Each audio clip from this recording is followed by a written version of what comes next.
Hello, John Anthony Hartman here with Alpha Geek TV, talking to Chris Van Dyke. And we're here at the 2007 Inverge conference, and I wanted to ask you, what brings you here to Inverge? Besides, how did you get connected with Steve Galen and end up speaking at an event like this? Well, I think kind of our interests overlap in a number of areas, in technology and in local business, and just some of the convergence elements that they're talking about here in our culture today, we're both focusing on. So we kept bumping into each other, and when asked to participate, we're happy to do it. And you're speaking on what specific topic? I'm going to talk about a company that's been founded here in Portland, Oregon called NAU. It's an outdoor apparel company that's taken a very different approach on how product is created, how we run the business, and partnerships and brand building. Kind of start with a clean slate and are doing business very differently. So we're kind of a case study, I think, for some of the convergence ideas that are being talked about here today. So tell me about the story process. I see on your website that there's this kind of focus on storytelling, and how does that tie into your sales process? Well, we believe that brand building is really about establishing relationships. So instead of just talking to people, we've tried to create a dialogue and interaction with our customers, and a dialogue about shared values, about things that we care about, that we experience together. And we've done that kind of interactively on our website, and we've also done it through what we call third-party storytellers. We get those who share our views and support our ideas to tell the story of our business. So it's all about the telling of stories, of shared experiences, and NAU's different way of conducting its business. So you have a fairly long background in different fields. You were initially, or I shouldn't say initially, but at one point you were the district attorney for the state of Oregon. That's correct. And then you went on to work for Nike and Patagonia. Can you tell us a little bit about what path led you to this point? Well, I think probably the common element in all those things was some form of activism. I think in college I was politically active. I was involved as a district attorney, really out of a sense of social activism. Patagonia definitely got me very involved in environmental activism, and I think involved in a startup like we are, we kind of describe this as business activism. So one way or another, I've kind of been an activist my whole life. Nike was an incredible experience. I went in there as a lawyer and came out as a branding and product person. A transition can only happen at a company like Nike. So somewhat of a circuitous route, but the dots do connect a little bit. So with Nike, you were in Asia? Well, I started at Nike as a lawyer. I worked in footwear and apparel product development, then worked in marketing, and then I was one of the global brand directors for Nike in the Asia-Pacific region. Worked in Hong Kong for about 3 years. So did you notice anything, how long ago was that? That was about 1999, 2000, so just about 7 years ago. So did you notice any difference in how the Asian market interacts with brand and with through the web and the kind of that was early on in the days of kind of coming to the web as more of a social tool, but there was still some inklings going on. Did you notice anything like that or differences in Asia? Well, we did.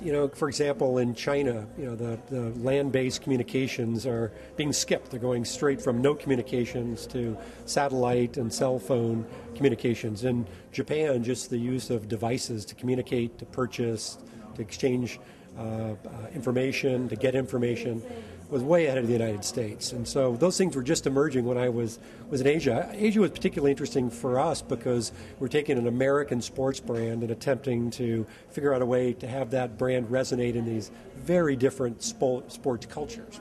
All these countries look at sports very differently than the U.S. So a lot of differences that were quite the education. It was a great process. So in the in-betweens when we were talking in the hallway, you'd said that you'd kind of taken a couple of years off and you'd sailed around, and you said something about a trip to Antarctica. Can you tell us a little bit about that? I was invited to crew on a 60-foot aluminum sailboat that sailed down the coast of Chile and then sailed from Cape Horn to the Antarctic Peninsula. We spent about 6 weeks in Antarctica cruising around until the weather got bad, and then we sailed back across the Southern Ocean and back into Ushuaia. So it was a several-month trip. I'll never do it again on a sailboat, but it was very exciting. It was really fun. Where was the oddest place on that journey that you found, modern technology or something that might fit in the vein of this conference? Well, I suppose it seemed out of the time, but you really think about it, it wasn't. We visit a lot of the scientific outposts. Antarctica is a kind of open continent, and all the countries can set up research stations anywhere, and the use of technology in those because of how remote they are and the need to communicate and exchange a lot of data from scientific experiments they're doing.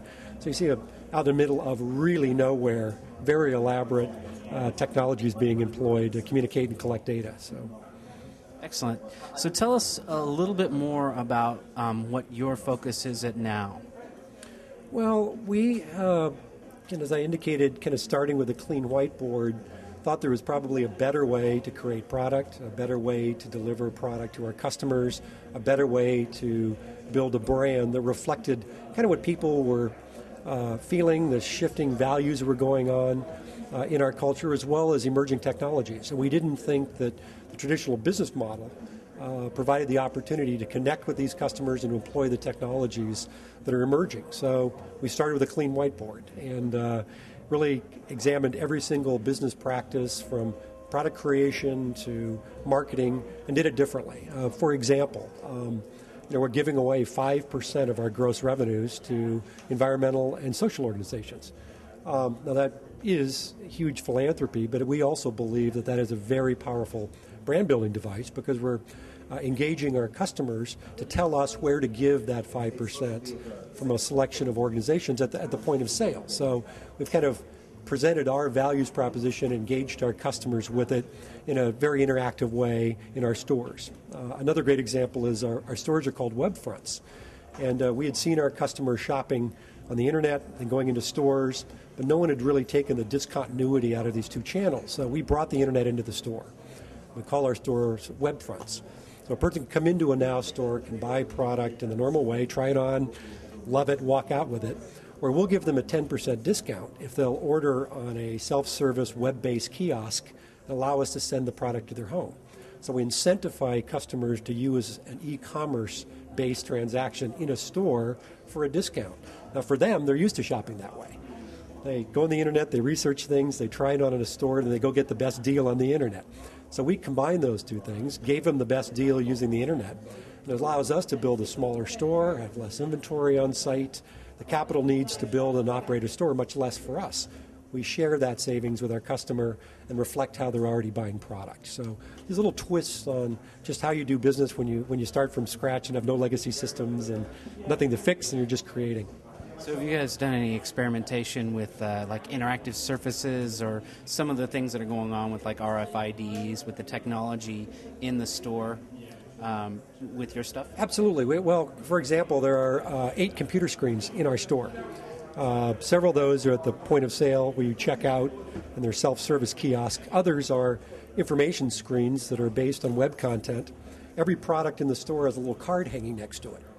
And it's a barcode card with a picture of the product. You can walk up to the information kiosk, scan it, and up comes all the information on that product. What it's made out of, what it's for, the factory it was made in, how we're paying our factory workers, the materials, all of those. You take that same card to the checkout stand, you scan it with your credit card, and a ship-to-home order is placed with that. And all of our inventory controls flow off of that. So all these devices are kind of interactive in a way and based on web technologies and e-commerce platforms.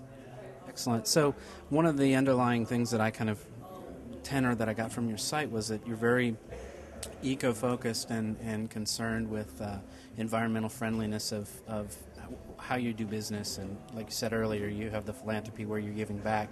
Is there part of that process in the manufacturing that's your integration? Well, it really, the first things we did was make a list of literally 100 business practices from how we run our factories, the materials we use, and said, what can we do better in each one of these? Kind of as an example, we do outdoor product, and we do waterproof, breathable products. And ordinarily, they're made out of nylon or polyester, which are petroleum-based. We didn't want to use oil, so we're using only recycled polyester or a plant-based polyester called PLA to build all of our synthetic products. We're the only company in the world doing that, and we think it's really a pretty big step. We have 30 fabrics in our line. 28 of them we developed in-house to be more sustainable. So they're all organic. They're all recycled. Every single product has to pass a sustainability standard in terms of restricted substances and the factory it was made in and the materials that are used in building it. So that we have that thread runs through virtually every part of our business. We have LEED certified offices. We buy all of our power off our alternative energy sources. We have third-party auditors come into our factories to guarantee working conditions. The highest paid executive will never be paid more than 12 times the lowest paid employee in our company. So we're trying to build in social equity, environmental responsibility into all of our practices. And so it's still a long list of things to do. It's a process. It's not a state of being, but we've taken a pretty good run at to start.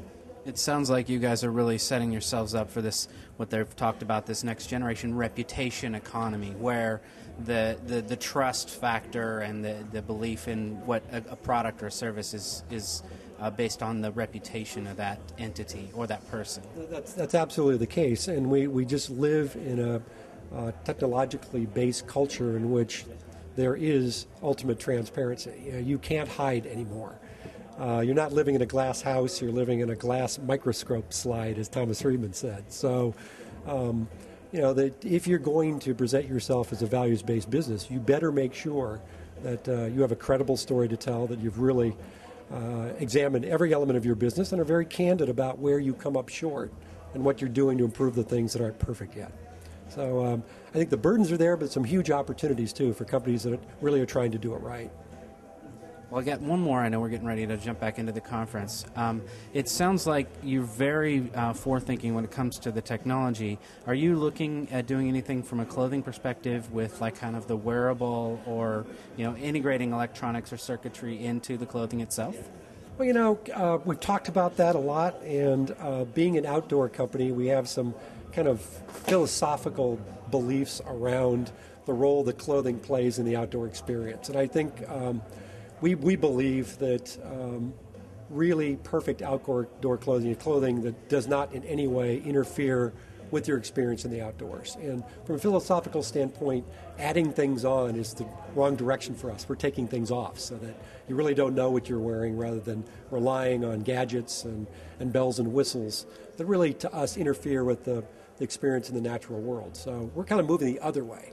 We find perfection in how many things we can take out of the garment rather than put into it. Well, I'd like to thank you very much for your time my and really appreciate it. This has been Chris Van Dyke with NAU here on Alpha Geek TV. Thanks so much. Yep, my pleasure.